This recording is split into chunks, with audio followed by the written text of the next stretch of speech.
हम सभी लोग सुबह से जिस आशीर्वचन को सुनने के लिए यहाँ पर एकत्रित हुए हैं, मैं पूज्य सरकार संत प्रियदर्शी राम जी से आग्रह करूँगा कि चरणों में कि हम सभी को तृप्त करें आशीर्वचन।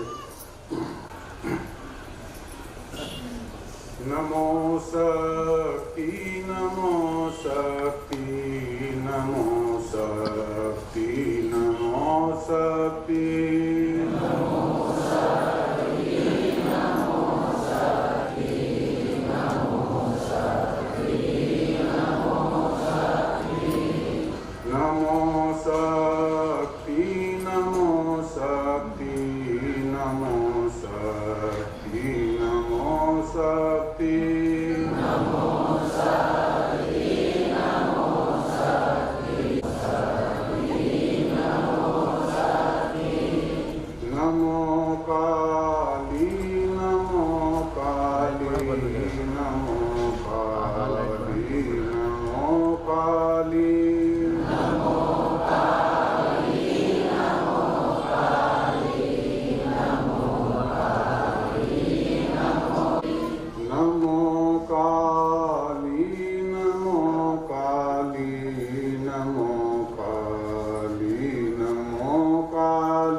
सर्वत्र उपस्थित रहने वाले परम पूज्य गुरेश्वर,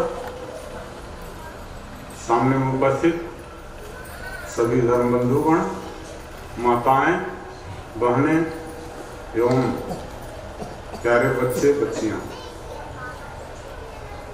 आज हम लोग उस परम पूज्य गुरेश्वर के निर्वाण दिवस के अवसर पर उपस्थित हैं। अभी आप लोगों ने पूर्व के वक्ताओं के विचारों को सुना, तो इस महापुरुष के इस दिवस पर हम उनके विचारों पे, उपदेशों, संदेशों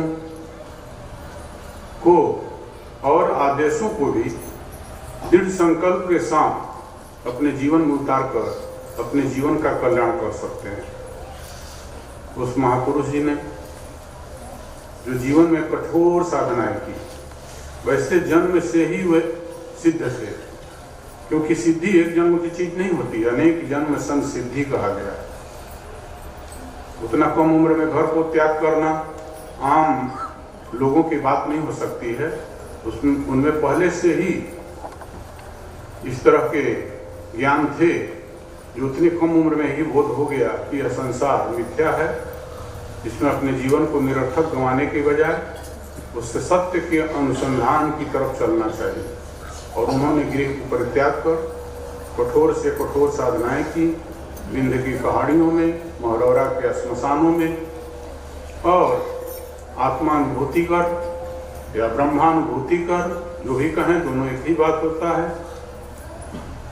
समाज में भटके हुए और समाज में जो तिरस्कृत लोग थे, कमजोर लोग थे, जिनके लिए उन्होंने काम किया, कि कुछ ही लोग युक्ति की जिनको स्वयं के परिवार के लोग ही घर से बहिष्कृत कर दिए और अपमानित करते थे। समाज की तो बात छोड़ ही दीजिए, घर के लोग जिनके लिए उन्होंने अपना जीवन का बहुत सा समय बिताया हो, उसके बाद कुछ हुआ 50 साल में, किसी को 55 साल में, किसी को 60 में, घर के लोग उनको अपमानित करते हैं, एक कमरे में डाल देते हैं या घर के बाहर घूमने के लिए विवश करते हैं। वैसे लोगों को सम्मान के साथ, प्रतिष्ठा के साथ लाकर अपने आश्रम में उन्होंने रखने का संकल्प किया, और वहां से कुष्ठ आश्रम की ही उस आश्रम की शुरुआत हुई। इसके अतिरिक्त भी समाज के अन्य भी जो कमजोर लोग हैं, गरीब लोग हैं, उनके लिए उनके पास बहुत सी योजनाएं थी। समाज के और भी अनछुए पहलुओं को, जिस तरफ समाज के जो शासक वर्ग है उनका ध्यान नहीं जाता, माताओं के लिए भी उन्होंने बोला, शौच के लिए बाहर जाती हैं, इससे उनका मानसिकता में तनाव रहता है, बाहर जाना पड़ता था। उस महापुरुष के 40 वर्ष पहले जो उन्होंने कहा, चाहे उन्होंने महिलाओं के लिए, माताओं के लिए कहा या किसानों के लिए कहा, कि किसानों को भी उन्होंने कहा कि यह तपस्वी होता है किसान, उसकी तपस्थली क्या होता है, खेत और खलिहान होता है। खेत खलिहान उसका तपस्थली होता है, वहां पर वह तपस्या करता है, अन्न पैदा करता है, चाहे शीत हो, वर्षा हो, गर्मी हो, सब कुछ सहन करता है और प्राप्त उस अन्न को अपने आवश्यकता भर रखकर समाज को दे देता है। बिना अन्न के किसी का प्राण या जीवन धारण कोई नहीं कर सकता है। तो ऐसे लोगों के बारे में उन्होंने पहले ही, बहुत पहले रखा विचार, जो कि आज कम से कम सरकार के दृष्टिकोण में यह जा रहा है कि हमको शौचालय बनाना चाहिए। तो महापुरुषों की सोच बहुत दूर तक होता है, दूरदृष्टि। उतना दिन कहे हुए चीजों को आज अगर उस समय इस पर विचार किया जाता, इस दिशा में सोचा जाता, तो अपने देश राष्ट्र के विकास में और भी बड़ा योगदान हुआ होता। देश और राष्ट्र के पर उनका बहुत बड़ा चिंतन होता था, सदैव उसके लिए सोचते रहते थे कि क्या होना चाहिए। लेकिन मनुष्य क्या करता है, अपनी दुर्बलता में मनुष्यता को परित्याग करके और ऐसा कुकृत्य कर बैठता है कि संत महात्माओं के विचारों को भूलकर वह स्वयं ही कठिनाइयों, दुखों का जनक बन जाता है। इनका स्वयं व्यक्ति वाहन करता है, महापुरुष लोगों के विचारों को भुला देता है। और इसी गलत तरह के कर्म हमारे से जो कुकृत्य होते हैं, यही कुकृत्य हमारे सामने कई तरह की कठिनाइयां पैदा करते हैं, कई तरह की समस्याएं पैदा करते हैं। फिर हम उन समस्याओं में जूझने लगते हैं और उसका दोष दूसरे के ऊपर देते हैं। जब तक हम सत्य को नहीं समझे, जब तक हमारा कर्म आदर्श न हो, हमारा आचरण व्यवहार आदर्श नहीं होगा, तब तक हमारे अंदर अभाव होगा। जिसका कर्म और आचरण व्यवहार आदर्श होता है, उसके जीवन में अभाव का जन्म नहीं होता है। गलत आचार विचार व्यवहार वाले ही मनुष्य रोगग्रस्त होते हैं। मनुष्य जो है अधीन है, इंद्रियों के अधीन है। अगर इंद्रियों की अधीनता को परित्याग कर दें, हम अपने विवेक के अधीन है, अपनी अज्ञानता के अधीन है, इनसे जो है हम बाहर निकल जाएं, तो मनुष्य के पास परमात्मा ने इतनी सामर्थ्य दिया है और संतों ने ऐसे ऐसे हमको रास्ते और सूत्र दिए हैं कि मैं अपने जीवन का कल्याण ही नहीं कर सकता, बहुत लोगों के जीवन का कल्याण कर सकते हैं। समाज का एक आदर्श व्यक्ति बनकर समाज का मार्गदर्शन कर सकते हैं, समाज को नया पथ और दिशा दे सकते हैं, दिखा सकते हैं उन महापुरुषों के विचारों को अपनाकर। लेकिन समाज में बहुत से ऐसे भी लोग हैं जो कटुता के बीज बोते हैं। अगर मनुष्य चाहता है कि हमारे अंदर में सुख हो, हम शांतिपूर्वक जीवन जीना चाहते हैं, तो हमारे अंदर होने चाहिए प्रेम, दया, करुणा, सहनशीलता, इन सब गुणों को अपनाना चाहिए। ईर्ष्या, द्वेष, घृणा, नफरत, एक दूसरे को नीचे दिखलाने की प्रवृत्ति, यह नरक की तरफ ले जाने का मार्ग होता है। यह हमें नरक की तरफ ले जाता है। इसलिए हमारा कर्तव्य है कि हम समाज में कटुता के बीज ना बोएं। बहुत से लोग हैं इस दमन करते हैं, अपने स्वार्थ के लिए करते हैं, स्वार्थ साधने के लिए करते हैं। और विष का समन कैसे होता है आप लोग जानते हैं। समुद्र मंथन के समय भी विष निकला था, उसके ताप से सभी लोग दुखी होने लगे, देवता, असुर, मनुष्य। किसी के पास सामर्थ्य नहीं था कि उसको ग्रहण कर सके या उससे लोगों को राहत दिला सके।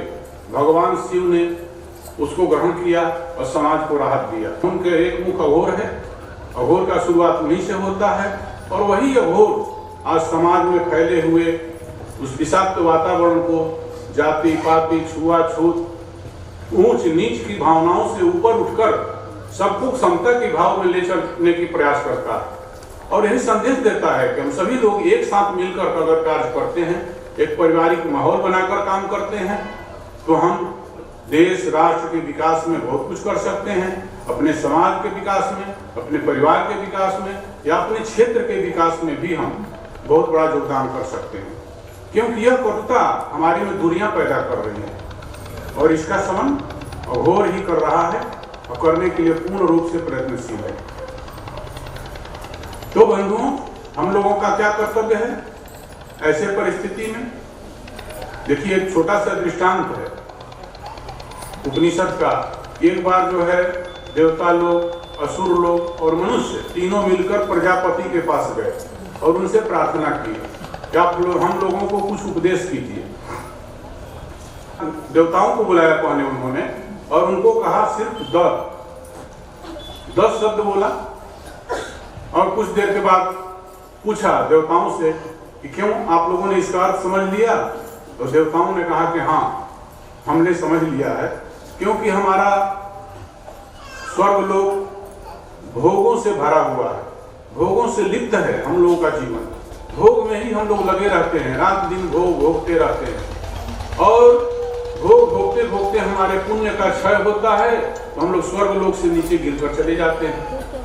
तो इससे बचने का हमारे कल्याण का रास्ता आपने बतलाया है कि दमन करो। द का दमन करो मतलब अपने इंद्रियों का दमन करो, अपने इंद्रियों को निग्रह करो, अपने इंद्रियों को संयमित करो, तो तुम्हारे जीवन का कल्याण हो सकता है। तो उन्होंने कहा, प्रजापति ने कहा कि हाँ, आप लोगों ने ठीक समझा। फिर उन्होंने मनुष्यों को बुलाया, कहा कि भाई आप लोगों के लिए भी मैं कहता हूं कि इसका अर्थ आप लोग क्या समझे बताइए।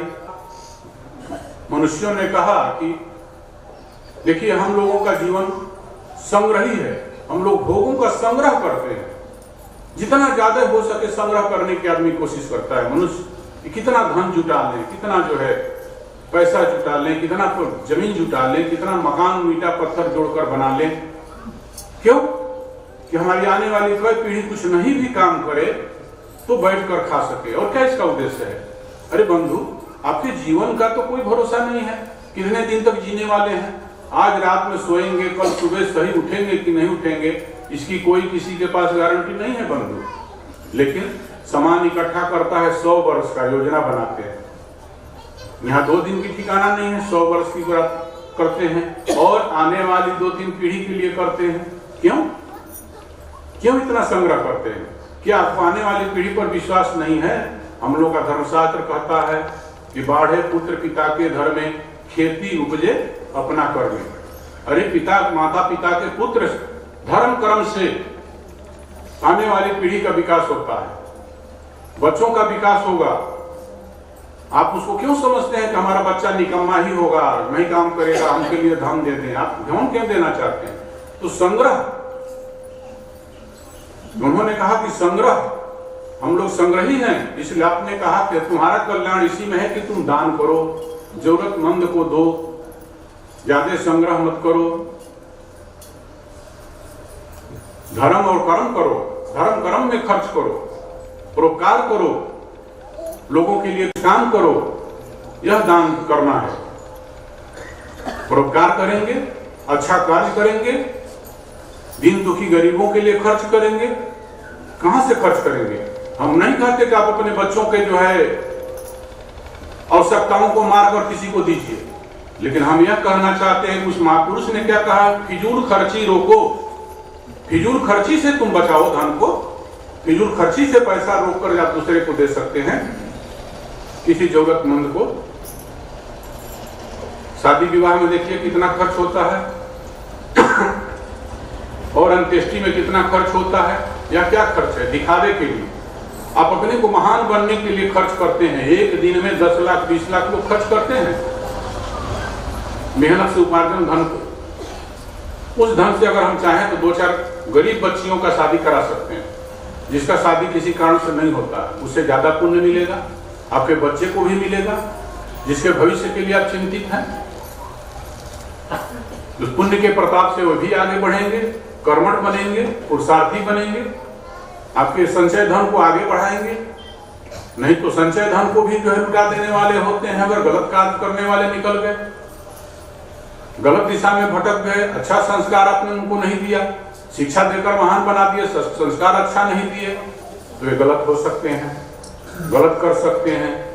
तो आपको अपने बच्चों पर विश्वास करना है, संग्रह के बजाय उनको संस्कार देना है, और उस धन को अपनी आवश्यकता से जो ज्यादा है उसको जो है दूसरे में खर्च करना है। उसको जो है उन्होंने कहा कि दान करो, इसमें तुम्हारे जीवन का कल्याण होगा। सत्कर्म करो, इसमें तुम्हारे जीवन का कल्याण होगा। सत्कर्म में जो धन खर्च हो उसको करना चाहिए। तो मनुष्य को यह विश्वास होना चाहिए कि भाई हम धर्म कर्म करेंगे तो हमारे आने वाली पीढ़ी सुखी होगी, संपन्न होगी, समृद्ध होगी और विकासशील होगी। आज युवा पीढ़ी को से देश को बहुत कुछ आशा है, देश को बहुत कुछ आशा है, और आशा पूर्ण करने में वे सामर्थ्यवान भी हैं, शिक्षित भी हैं, अच्छे संस्कार से संस्कारित भी हैं। अब उनको दिशा देना है। दिशा देना किसका काम है? माता पिता का काम है, गुरुजनों का काम है, बुजुर्गों का काम है। आप उनको अच्छा दिशा दीजिए। अच्छा दिशा कैसे दे सकते हैं? जब हमारा स्वयं का दिशा अच्छा होगा। हम स्वयं ऐसा कोई कार्य न करें कि हमारी आने वाली पीढ़ी उससे सीखे। हम नशा पानी से दूर रहें और अपने आने वाली पीढ़ी को भी नशा से बचाकर सही दिशा में आगे बढ़ने की प्रेरणा दें। तो वे बहुत कुछ कर सकते हैं राष्ट्र निर्माण में, परिवार के विकास में भी बहुत कुछ कर सकते हैं। तो यह मनुष्य के लिए उन्होंने कहा कि दान करो। फिर असुरों की नंबर आई, उन लोगों से भी उन्होंने कहा कि दो। तो वो लोग चिंतन करने लगे। कुछ समय उन्होंने मौन रखा। फिर पूछे कि भाई तुम लोगों ने क्या समझा इसका? तो उन्होंने कहा देखिए हम लोग तो रात दिन दूसरे को सताते हैं, परेशान करते हैं, हिंसा करते हैं, चोरी करते हैं, यही सब रात दिन हम लोग कार्य करते हैं। दूसरे को जो कोई अच्छा कार्य कर रहा है, परोपकार का कार्य कर रहा है, ज्ञान धारणा पूजा कर रहा है, यज्ञ कर रहा है, अनुष्ठान कर रहा है, सबको हम लोग परेशान करते हैं। यह परेशानी हमारे साथ तनाव का कारण है, हमारे जीवन को नरक की तरफ ले जाता है। तो आपने हमारे कल्याण का जो बताया है उसका अर्थ हम लोग यही समझे कि दया करो, उन पर दया करो जो अच्छे दिशा में चल रहे हैं। उनको तुम क्यों परेशान करते हो? तो दया करने का हमको अपने निर्देश दिया है, आप लोगों ने ठीक समझा है। तो दया करना, तो हम मनुष्यों में तीनों गुणों को होना चाहिए, क्योंकि हमको मनुष्य की सकल सूरत में देवता भी होते हैं, मनुष्य भी होते हैं, और मनुष्य की सकल सूरत में संत महापुरुष भी होते हैं और असुर भी होते हैं। ये मत समझिए कि असुर लोगों को कोई रावण सरीखा 10 वो सिर होगा, 20 को भुजा होगा तभी वो असुर होगा। अरे 2 हाथ पैर वाले भी अगर दूसरे की परेशान करते हैं, दूसरे की बुराई करते हैं, दूसरे को नुकसान करने की कोशिश करते हैं, उसके रास्ते में कांटा लगाते हैं, अवरोध पैदा करते हैं, वे भी असुरी प्रवृत्ति वाले व्यक्ति हो गए। एक व्यक्ति होता है जो अपने लाभ को छोड़कर दूसरे का हित करता है, उसको सत्पुरुष कहते हैं। एक व्यक्ति होता है जो अपने स्वार्थ के साथ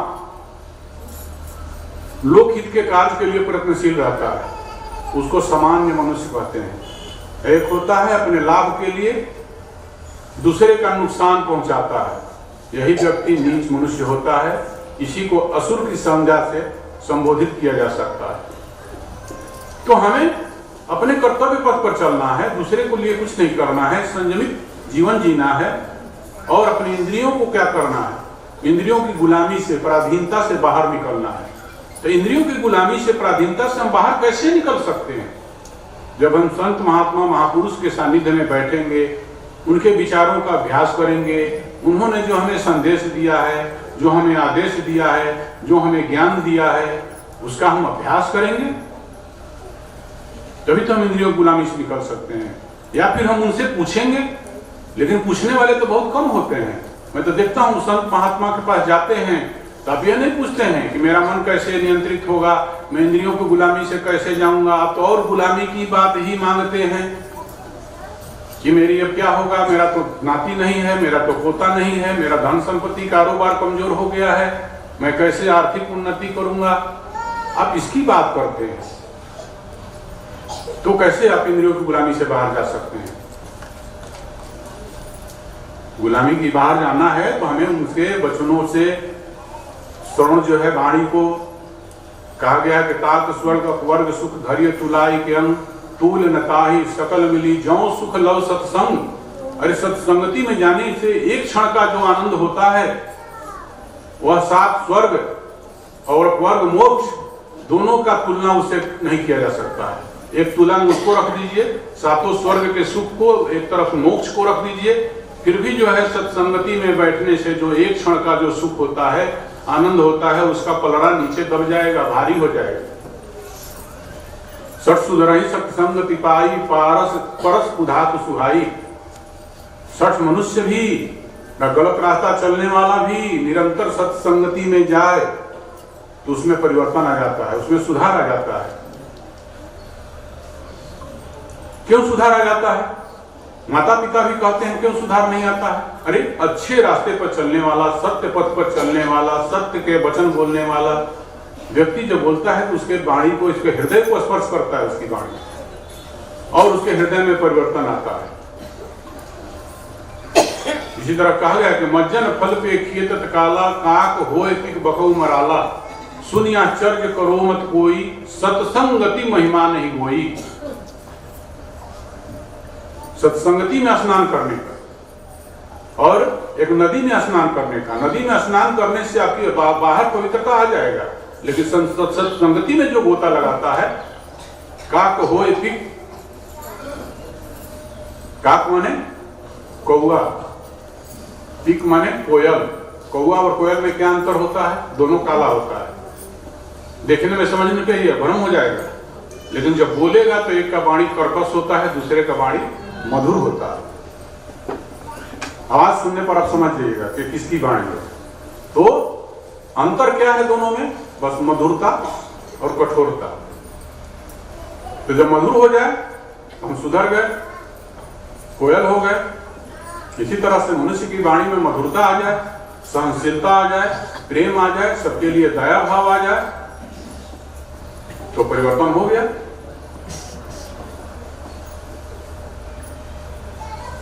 काक होए पिक बकऊ मराला, बकुला हंस हो जाता है, बगुला और हंस दोनों सफेद होता है, देखने में एक समान होता है, लेकिन दोनों का गुण अलग अलग होता है।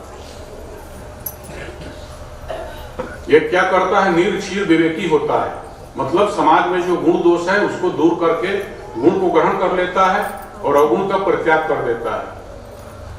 एक में यह गुण नहीं होता है, वह दोनों को ले लेता है। तो इस प्रकार से यह सत्संग हमें नीर क्षीर विवेकी गुण देता है। क्या देता है? हमारे विवेक को जागृत करता है। तो हम समाज में क्या अच्छा है क्या बुरा है, अच्छा और बुरा हर जगह फैला हुआ है। ऐसा कोई स्थान नहीं है, ऐसा कोई व्यक्ति भी नहीं है जिसमें कुछ न कुछ अच्छाई ना हो। कहीं है कुछ अच्छाई कम है, बुराई ज्यादा है, कहीं बुराई ज्यादा है, अच्छाई कम है। तो हमको गुण जहां से भी मिले, अरे आप रास्ता चल रहे हैं, कोई हीरा का टुकड़ा हो, सोना का टुकड़ा हो, खाने में पड़ा हुआ हो, गंदगी में पड़ा हुआ हो, कचरा में, तो क्या आप उसको छोड़ देंगे? वह तो सोना ही है, उसको लेकर धोइए, वह पवित्र ही पवित्र है। वह कहीं भी पड़ेगा तो गुण कहीं भी रहेगा, किसी भी व्यक्ति से मिले उसको ग्रहण कर लेना चाहिए, वह गुण ही रहता है। तो गुण का ग्रहण जहां से हो हमको ग्रहण करना चाहिए। तो इस प्रकार से सत्संगति में जाने से, संत महात्माओं के सानिध्य में उठने बैठने से, फिर सत्संगति ज्यादा न मिले तो उस महापुरुष के विचारों का अध्ययन करने से, पढ़ने से अपने जीवन में बहुत कुछ बदलाव ला सकते हैं। और ऐसे महापुरुष, देखिए दो प्रकार की बुद्धि होती है, देह बुद्धि और आत्म बुद्धि। जो आत्मा को जान लेता है वह आत्म बुद्धि होता है, जो आत्मा को नहीं जानता है वह देह बुद्धि होता है। तो देह का मृत्यु होता है, आत्मा का मृत्यु नहीं होता है। इसलिए जो आत्मज्ञानी होता है, ब्रह्म ज्ञानी होता है, वह तो मरता ही नहीं, वह तो अमर है, सदैव सर्वव्यापी है। आप जब कभी भी चाहेंगे इस महापुरुष को, ऐसे महापुरुष जो भी होते हैं ब्रह्म तत्व को जान चुके हैं, आत्मा और ब्रह्म की एकता का बोध कर चुके हैं, ये सदैव विचरण करते रहते हैं सूक्ष्म रूप से। जो साधक उनकी उपासना करता है, ध्यान धारणा करता है, सरलता और सहजता से उसको उपलब्ध भी होते हैं। बहुत से महापुरुषों को साधकों ने, शिष्यों ने देखा है, अनुभव किया है, उनका आशीर्वाद भी मिलती है, उनकी छत्र छाया भी रहती है। उनका स्मरण करके अगरबत्ती जला के घर से बाहर निकलिए, आपके रास्ते के सारे विघ्न दूर हो जाते हैं, आप सुरक्षित पहुंचते हैं। पर स्मरण करने के लिए हमारे पास समय होना चाहिए, और यही उनका संदेश भी है। तो ऐसे महापुरुषगण सदैव विचरण करते हैं। इसलिए आज भी हम ऐसा नहीं मान सकते हैं, क्योंकि आत्मा के रूप में तो जो ब्रह्म ज्ञान को चाहता है, अविद्या को मिटाना चाहता है, और उसमें उसकी सामर्थ्य भी है, विषय वासना नहीं है उसके अंदर, वही उस ईश्वर को जानता है, वही उस ब्रह्म को जानता है। चाहे इंजीनियर हो, वैज्ञानिक हो, विद्वान हो, उसकी बुद्धि तीव्र होती है, लेकिन उसमें अगर ईश्वर की चाह नहीं है तो वह जिज्ञासु नहीं है। इसके विपरीत यदि किसी के पुण्य के उदय होने से या संत महात्माओं के समागम में, सानिध्य में जाने से ईश्वर को पाने की इच्छा जागृत हो गया, लेकिन उसमें विषयों से विरक्ति नहीं है, वह विषयों से विरक्त नहीं है, तो भी वह जिज्ञासु नहीं है। जो ईश्वर को चाहता है, आत्मज्ञान करना चाहता है, अपने गुरुओं से और संत महात्माओं से उस आत्मज्ञान की चर्चा करता है, उस विषय में चर्चा करता है, वह व्यक्ति कालांतर में सभी प्रकार के विषयों से बाहर निकलकर, निवृत्त होकर उस आत्मज्ञान को प्राप्त करने की सामर्थ्य पा लेता है। देखिए, हम लोगों के शास्त्रों में आत्मा और ईश्वर के बारे में बहुत सी बातें बताई गई हैं। पहले हम आत्मा को जान लें। इस महापुरुष ने भी कहा कि तुम अपने को जानो, अपनी शरण जाओ, अपनी पूजा करो। तो अर्थ समझ में नहीं आता है, करिए अपने से अपनी पूजा कैसे करेंगे। बताता है कि दोनों में है एकता है, तुम अपने को जाने हुए तो उसको जान सकते हो। लेकिन अध्यास होता है, अध्यास हमको उसको समझने में संदेह पैदा करता है, संदेहात्मक हो जाता है कि तुम आत्मा, देश, काल, वस्तु सबसे अपरिछिन्न और अद्वितीय ब्रह्म हो। यह हमारी श्रुति कहती है, संत महापुरुषों की वाणी कहती है, लेकिन हमारा अनुभव यह नहीं कहता है। हमारा अनुभव क्या कहता है? करे हम तो देह हैं, हम पैदा हुए हैं, बचपन से पलकर बड़े हुए हैं, हम पुरुषार्थ कर रहे हैं, परिश्रम कर रहे हैं, दो पाटों के बीच में घिस रहे हैं संसार में, कभी दुख कभी सुख, और एक दिन मर जाएंगे। यह हमारा अनुभव होता है कि हमारा अमुक नाम है, हम पैदा हुए हैं तो अमुक जिला है, अमुक ग्राम का निवासी हैं, अमुक जाति के हैं, अमुक धर्म के हैं, कोई हमारा शत्रु है, कोई हमारा मित्र है। यह हमको बोध होता है, यह हमको ज्ञान होता है। तो ब्रह्म है हम कैसे ज्ञान हो, हम ईश्वर हैं, हम आत्मा हैं, यह कैसे ज्ञान हो? यही जो है अध्यास हमको संशय में डालता है। तो हमारा जो प्रत्यक्ष ज्ञान है और वह श्रुति का जो ज्ञान है, अब हमारा प्रत्यक्ष का जो अनुभव है, दोनों में अंतर होने से संदेह पैदा होता है। लेकिन देखिए, आप लोग जो है पृथ्वी घूमती है, लेकिन आपको क्या दिखाई देता है? आप क्या अनुभव करते हैं कि सूर्य घूमते हैं? आप अनुभव करते हैं कि सूर्य घूमते हैं, आप देखते हैं, देख रहे हैं, लेकिन वो सत्य नहीं है। सत्य वही है जो विज्ञान कहता है। क्या है? पृथ्वी ही घूमती है। तो इसी प्रकार से जो हमारा प्रत्यक्ष अनुभव है कि हम देह हैं, वह गलत है, वह असत्य है। जो श्रुति कहती है, संत महात्मा कहते हैं, महापुरुष जन कहते हैं कि तुम आत्मा हो, वही सत्य है, उसे ही हमें सत्य मानना है। जिस प्रकार से देखिए, यह क्या है? यह माला है, यह माला है और मैं इसका दृष्टा हूं। तो माला और हम दोनों पृथक हैं, अलग अलग हैं। लेकिन अगर हमको संदेह हो जाए कि मैं माला हूं, तो यह क्या है? यह भ्रांति है कि नहीं? यह भ्रांति है। इसी प्रकार से इस हड्डी, मांस, चर्म के देह में क्या देह है? इसमें भी है कि हम देह हैं, जबकि हम और देह दोनों पृथक हैं। हम और देह दोनों पृथक हैं, दो हैं, लेकिन हम समझते हैं कि हम देह हैं। और यही अनुभव हम लोगों को होने लगता है, और यही विपरीत अनुभव। यह ज्ञान अलग है, ज्ञान के विपरीत जो हमारा यह अनुभव है, इसी का नाम अध्यास है, जो हमको भ्रम में डालता है। यही हमारा भ्रम है, यही हमारे दुख का कारण है।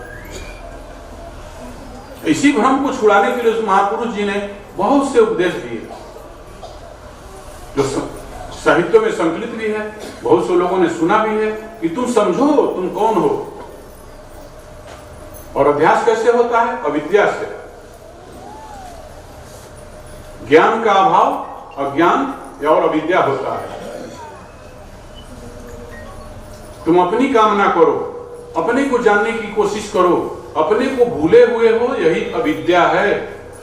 अपने को भूलना ही अविद्या है, अपने को जान लेना ही ज्ञान है। तो ही उन्होंने संदेश दिया कि तुम अपने को जानो, तुम अपने को मानो, तुम अपने को समझो, तुम अपनी शरण जाओ, तुम अपनी पूजा करो। तुम जानते ही नहीं हो कि तुम किसके पूजा के अधिकारी हो बंधुओं, और तुम पूजा करते चले जा रहे हो।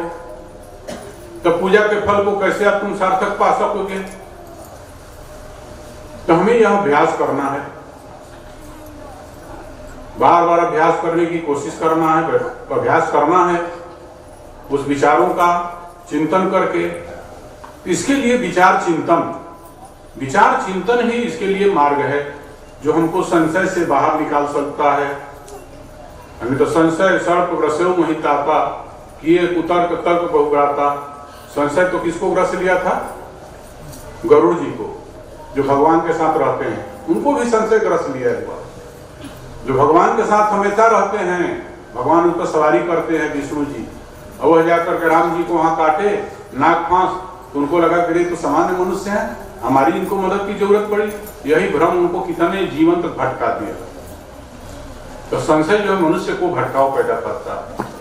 हम लोग संत महात्मा के पास किस लिए जाते हैं, गुरुजनों के पास किस लिए जाते हैं? कि हमारा संशय दूर हो, हमारी दुविधा दूर हो और हम एक मार्ग पर चलते चले। और फिर भी हम उनके विचारों को सुनकर भी अगर संशय में फंस जाएं तो यह बहुत कठिन बात है। इसलिए संशय का निवारण करना है तो हमें उन साहित्यों का अध्ययन करना है और महापुरुष जी के बताए विचारों को, उन्होंने कर्म को परित्याग करने का कभी सलाह नहीं दिया, कर्मनिष्ठ बनने का, कर्म योगी बनने का। यहां तक कि अपने संत महात्माओं को भी उन्होंने कहा तुम कर्म करो, साधना करो, ध्यान करो। कर्म करोगे तो अंतःकरण पवित्र होगा, कर्म करने से अंतःकरण पवित्र होगा तो ज्ञान की आपकी प्राप्ति होगी। कहते हैं कर्म को परित्याग कर दो, तुम्हें ज्ञान मिल जाएगा। कर्म करोगे तो पाप पुण्य होते रहेगा, यह नहीं है। कर्म और अकर्म के वास्तविक रहस्य को समझना बहुत कठिन होता है। इसको समझने में कई बार विद्वान लोग भी भूल कर बैठते हैं। इसी कारण कर्म के रहस्य से अनभिज्ञ होकर व्यक्ति समझता है कि कर्म जो है ब्रह्म की प्राप्ति में बाधक है, ईश्वर की प्राप्ति में बाधक है, और वह कर्म को त्याग देता है। इस प्रकार के कर्म के त्याग से, कर्म त्याग का जो यथार्थ फल होता है वह क्या होता है? कर्म बंधन से छुटकारा, वह प्राप्त नहीं होता है। इसी प्रकार से ज्ञान के बारे में भी दुविधा है। वह सोचता है कि हम कर्म का परित्याग कर दिए तो हमारे ज्ञान ही हो गए। ज्ञान तत्व को ठीक से न समझ पाने के कारण वह क्या करता है? अपने को ज्ञानी समझ लेता है, संसार से ऊपर उठा हुआ समझ लेता है, पाप पुण्य से अलिप्त समझ लेता है कि अब पाप पुण्य हमको स्पर्श नहीं करेगा, तो हम मनमाना कर्माचरण करने लगता है और सभी प्रकार के कर्मों को परित्याग करके आलस, निद्रा और प्रमाद से ग्रसित होकर दुर्लभ मनुष्य शरीर के मूल्यवान समय को नष्ट कर देता है। तो दोनों प्रकार के अनर्थों से बचने के लिए यह उपाय है कि हम ज्ञान और कर्म दोनों को एक साथ समझें और दोनों को एक साथ समझकर यथार्थ योग्य हम उसका अनुष्ठान करें। जो इन दोनों तत्वों को एक साथ समझता है वह अपनी परिस्थिति के अनुसार कर्म का परित्याग नहीं करता है, वह कर्म को करता है, बल्कि उसमें कर्तापन का जो उसका अभिमान है तथा राग, द्वेष और फल कामनाओं से रहित होकर वह उसका यथार्थ योग्य आचरण करता है। इससे क्या होता है? उसकी जीवन यात्रा भी सुखपूर्वक चलता है और इस प्रकार के कर्म अनुष्ठान करने से उसका अंतःकरण में जो दुर्गुण और विकार हैं उनसे वह रहित हो जाता है, उसका अंतःकरण पवित्र हो जाता है, उसमें ज्ञान जागृत होता है और इस दुख रूपी संसार सागर को वह आसानी से पार हो जाता है। तो इस महापुरुष ने तो यही कहा कि तुम कर्म करो और समाज में जो चीजें अभाव की तरफ जा रही है, जो जीवनोपयोगी पदार्थ है, उसका जो है दुरुपयोग को रोकने की सलाह दो, लोगों की प्रेरणा दो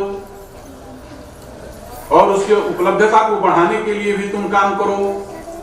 किसी भी आप अघोर के आश्रम में देखेंगे, वह जो है आश्रम में हरा भरा देखेंगे, वृक्ष लता देखेंगे, पेड़ पौधे देखेंगे, फल फूल देखेंगे, और देखकर आप समझ सकते हैं कि यहाँ संत रहने वाले संत, यहाँ के साधक परिश्रम करते हैं, पुरुषार्थ करते हैं, ध्यान करो, साधना करो, लेकिन उससे बचे हुए समय में कुछ न कुछ बढ़ाओ, समाज में उसको पैदा करके आगे बढ़ाओ, कुछ औषधि लगाओ, औषधि को कूटो, बनाओ, किसी गरीब आदमी, दुखी आदमी को, रोगी आदमी को दो, उससे उसका रोग दूर होगा। फल पैदा करो, सब्जी पैदा करो, कम से कम तुम बाहर से अपनी आवश्यकता के लिए मत मांगो, ज्यादा हो तो उसको समाज की तरफ जाने दो। यह सब उन्होंने अपने संतों को, अपने साधुओं को उपदेश दिया। यह नहीं कहा कि तुम हाथ पर हाथ रख कर पड़ जाओ, ज्ञान प्राप्त कर लिए तो बस अपने आनंद में निमग्न हो जाओ। न उन्होंने स्वयं ऐसा किया, नहीं तो चाहते तो भी किसी गुफा में बैठ जाते, आत्मानंद में निमग्न रहते, उनको क्या जरूरत थी समाज में जाने की। लेकिन नहीं, उन्होंने कहा कि देखो, तुम समाधि में जिसको सुन रहे हो वह ईश्वर की सच्ची आवाज नहीं है। तुम दीन दुखियों की देह आवाज को सुनो, वही उस ईश्वर की सच्ची आवाज है। तो दीन दुखी के बीच जाकर सेवा करने का उन्होंने सदैव ही प्रेरणा दी। यही कारण है कि सभी आश्रमों से कुछ न कुछ सेवा कार्य होता है। कहीं औषधि वितरण होता है, कहीं वस्त्र वितरण होता है, कहीं कृत्रिम अंग प्रदान किया जाता है। फिर उसके अलावा संत जो है अपनी सलाह देता है, मशविरा देता है, औषधि देता है, आशीर्वाद देता है, उसके रूप में भी वह सेवा करता है। सेवा के अनेकों रूप होते हैं, लेकिन करता है वह सबको परित्याग करके हाथ पर हाथ नहीं बैठता है, वह आलसी नहीं होता। तो हमें पुरुषार्थी होना है, पुरुषार्थ आपको करना है, लेकिन सिर्फ बंधने वाला काम कर्म नहीं, जो कर्म बांधता है वह नहीं। हमको उसके साथ साथ क्या करना है, परोपकार भी करना है, परोपकार के लिए भी समय निकालना है।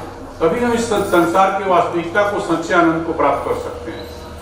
नहीं तो इसमें तो फंसेंगे।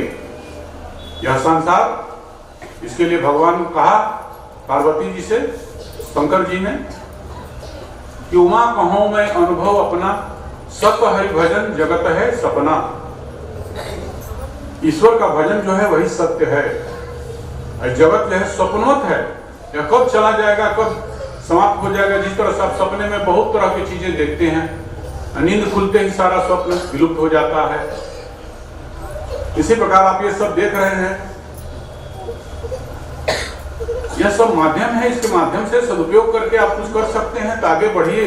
इसमें उलझने की कोशिश करेंगे तो आपका समय उलझ जाएगा, आपका जीवन निरर्थक चला जाएगा। और क्या होगा, एक दिन आपका नींद खुलेगा तो सपनवत जैसा नींद खुलता है तो समाप्त हो जाता है, ऐसे ही मनुष्य चला जाता है। नींद खुल जाता है। नींद खुलने का मतलब होता है जो ध्यान साधना करता है, भगवान का भजन करता है, स्मरण करता है, अच्छे कर्म करता है, उसको ज्ञान जागृत होता है अंतःकरण निर्मल होने से, वह जान जाता है यह संसार क्या है। मृग तृष्णा की तरह, जिस तरह से मृग तृष्णा मृग को दिखाई देने वाला जल उसकी क्षुधा को तृप्त नहीं कर सकता, शांति और शीतलता प्रदान नहीं कर सकता, उसी प्रकार से यह संसार किसी को सुख और आनंद नहीं दे सकता। यह जो मिलता है यह बहुत क्षणिक है, क्षण भर के लिए है, फिर बाद में वह दुख के रूप में परिवर्तित हो जाता है। इसलिए संसार से मिले, इसीलिए इसको संसार को दुख का सागर कहा गया। लेकिन इसी में रहकर मार्ग हमको खोजना है और इसे बाहर जाने का रास्ता बना लेना है। इसके लिए त्वद्विधि प्रणिपाते न परिप्रश्ने न सेवया, आप संत महात्माओं के सानिध्य में जाइए, ज्ञान तत्व ज्ञानियों के सानिध्य में जाइए, उनकी सेवा कीजिए और अपने कटपट भाव को छोड़कर सरलता के साथ उनसे प्रश्न कीजिए, सरल भाव से, सहज भाव से। तो जो तत्व ज्ञान देते हैं वह तत्व ज्ञान क्या करता है, हमारे मोह को दूर करता है। फिर मनुष्य मोह से ग्रसित नहीं होता है, संशय से ग्रसित नहीं होता है, और उस ज्ञान रूपी नौका में सवार होकर इस संसार के दुख को तर जाता है। तो यह है, तो कुल मिलाकर यही है कि हमको संत समागम, संत सानिध्य में जाना चाहिए और महापुरुषों के विचारों को पढ़ना चाहिए। जो कुछ भी, बहुत से इसमें ऐसे लोग हैं जो बहुत सालों से उस महापुरुष जी से जुड़े हैं। उनके सारे साहित्यों को घर में रखे हैं, लेकिन पढ़ नहीं पाते हैं। तो हमें उसे पढ़ना चाहिए, अध्ययन करना चाहिए, और जो कुछ भी अनुकरण करने योग्य हो उसको अनुकरण करना चाहिए, और अनुकरण करके हम अपने जीवन का कल्याण कर सकते हैं। तभी हमारा उस महापुरुष के साथ जुड़ना, किसी संस्था के साथ जुड़ना, किसी संत के सानिध्य में जाना सार्थक होता है। और वहां जाकर के भी बाहर में हमारा कोई आदर्श आचरण नहीं बना, हम अपना कोई आदर्श नहीं स्थापित कर सके, हम लोगों के लिए प्रेरणा का स्रोत नहीं बन सके, तो फिर वहां जाकर के भी हमारे मन में भटकाव रहा, दुविधा रहा, तो फिर कोई फायदा नहीं। इसलिए हमको उन दूसरों से अलग दिखना है, अपने को अलग स्थापित करना है, सभी प्रकार के बुराइयों से, दुर्गुणों से दूर होकर। ईश्वर को कहीं ढूंढना नहीं है, ईश्वर तो सबके भीतर है। आप अपनी विकार को दूर कीजिए, अपनी कमजोरी को दूर कीजिए, सभी प्रकार के विकार जो भी आपको समझ में आता है सबको दूर करिए, अपने को निर्मल बनाइए। निर्मल बनाएंगे तो आपको बोध स्वयं ही हो जाएगा, आपको कहीं भटकने की जरूरत नहीं है। क्योंकि मनुष्य भटकता है, क्या भटकता है? भविष्य को जानने के लिए वहां जाता है, उससे पूछता है मर मेरा कल कैसा होगा, मेरा कल कैसा होगा। अरे मेरा कल कैसा होगा जानने में आज तो निकल जा रहा है, रोज कल आज बन करके निकल जा रहा है, और कल का जो है आपका समस्या बना हुआ है। और इन्होंने क्या कहा महापुरुष जी ने कि आज का कर्म कल का भविष्य। अगर तुम कल भविष्य बनाना चाहते हो तो अच्छा कर्म करो, पवित्र कर्म करो, जो दूसरे को शांति दे, शीतलता दे, चाहे परिवार के लोग हों या पड़ोसी हों या क्षेत्र के लोग हों या गांव के लोग हों, ऐसा कर्म करो, सदाचरण करो, सद्व्यवहार करो। तो तुमको भविष्य को जानने की जरूरत नहीं है, तुम्हारा भविष्य तो पवित्र होगा ही, तुम्हारा भविष्य तो सुख और शांति देने वाला होगा ही, आनंद देने वाला होगा ही। लेकिन तुम आज तो अपने वर्तमान को सुधारो, वर्तमान को तो अच्छे क्रियाकलापों में ढालो, जो तुम्हारा सब कुछ अच्छा होगा। यह उसका अर्थ है। आज का कर्म कल के भविष्य भी एक सूत्र है। इस प्रकार से बहुत से सूत्र हैं जो मनुष्य के जीवन का कल्याण कर सकते हैं। पंचशील का पालन करो, उन्होंने कहा पंचशील। आप उनके साहित्यों को पढ़ेंगे तो कहते हैं पंचशील का पालन करो। पंचशील क्या है? सत्य है, अहिंसा है, अस्तेय है, ब्रह्मचर्य है, अपरिग्रह है। माने उसमें भी कहते हैं अपरिग्रही मत बनो, आप ज्यादा वस्तुओं को धन में अपने घर में संचित मत करो, संग्रह मत करो, ताकि समाज में उसका अभाव पैदा हो। समाज में अभाव पैदा नहीं होना चाहिए किसी चीज का, जीवनोपयोगी चीज का। समाज में अभाव पैदा होगा, हर मनुष्य तक वह अन्न नहीं पहुंचेगा, वस्त्र नहीं पहुंचेगा, उसका सुधा तृप्त नहीं होगा, तो क्या होगा? उसमें कटुता का जन्म हो जाएगा, उसमें द्वेष का जन्म हो जाएगा, जो कि समाज में विघटन पैदा कर सकता है। इसलिए सत्य तक पहुंचने दीजिए, जरूरत के चीजों को रोकने के बजाय। सभी लोग सुखी हों तभी हमारा राष्ट्र उन्नति कर सकता है। और आत्मनिर्भर बनने की हम पूरा प्रयास करें, अपने परिवार को, गांव को आत्मनिर्भर बनाएं। जब हम स्वयं आत्मनिर्भर बनेंगे, हम स्वयं के लिए सब कुछ पैदा करें, आलस्य को परित्याग करके अपनी जरूरत की चीजें, जैसे किसान पैदा करता है, किसान को और चीजें पैदा करना चाहिए जो आवश्यक चीजें हैं। हर चीज जीवन में जो उपयोग करने वाला, अपने लिए भी पैदा कीजिए, दूसरे के लिए भी दीजिए।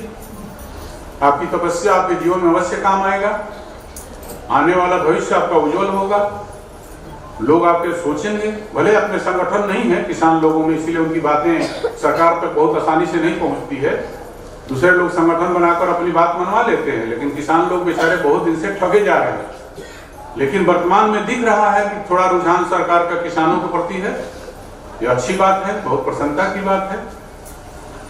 और भविष्य में आप इस तरह से अपनी कर्मठता, क्योंकि हम लोग जिस क्षेत्र में बैठे हैं यह किसान और मजदूर लोगों का ही ज्यादातर क्षेत्र है, इसलिए मैं किसान मजदूर बंधुओं से कहूंगा कि आप लोग अपने उत्पादक शक्ति को बढ़ा करके इस देश में जो है अभाव को दूर कीजिए, ताकि सभी लोगों तक अन्न पहुंचे, सबका क्षुधा पूर्ति हो। यह वैश्वा नर की उपासना होती है, वैश्व नर का वैश्व उद्र होता है।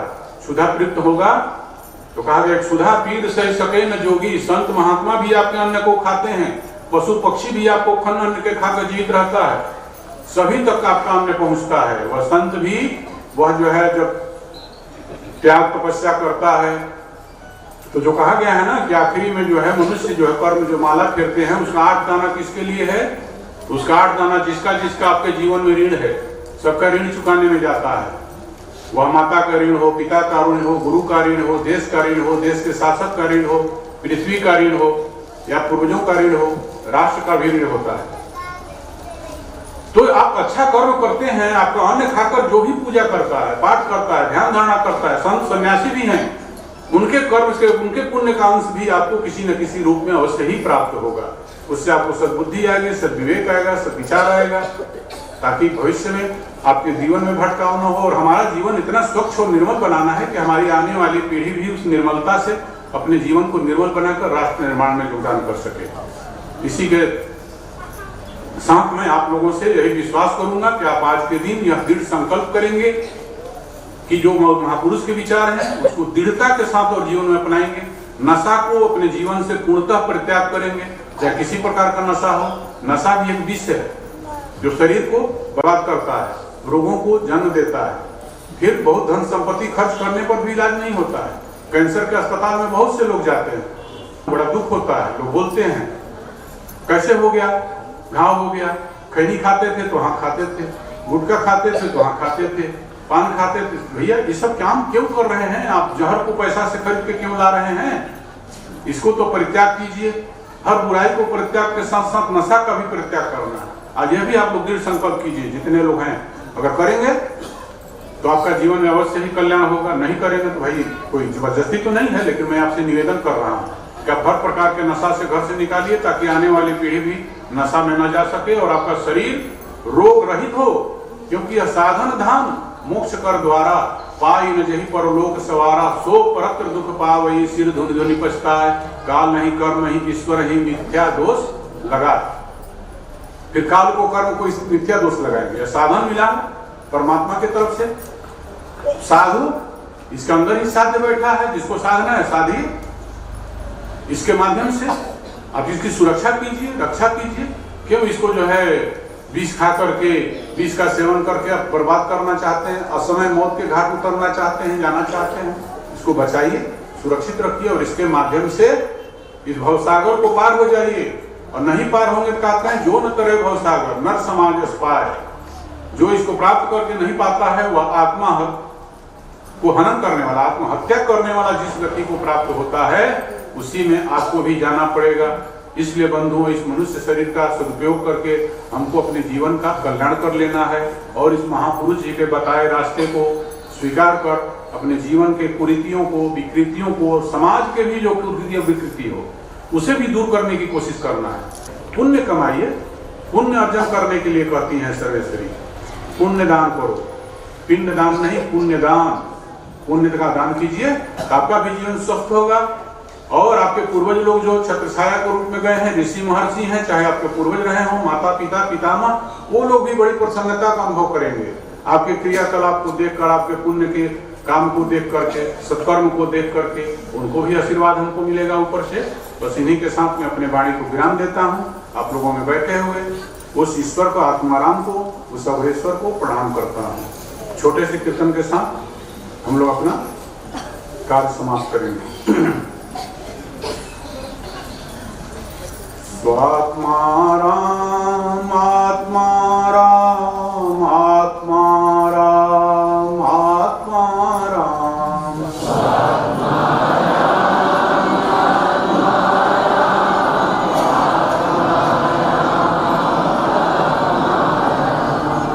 स्वात्मा राम आत्मा राम आत्मा राम आत्मा राम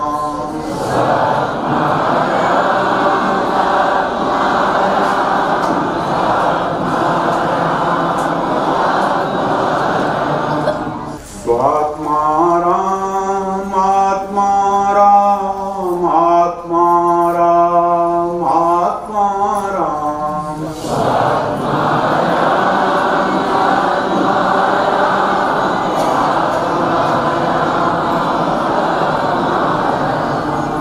स्वात्मा राम आत्मा राम आत्मा राम आत्मा राम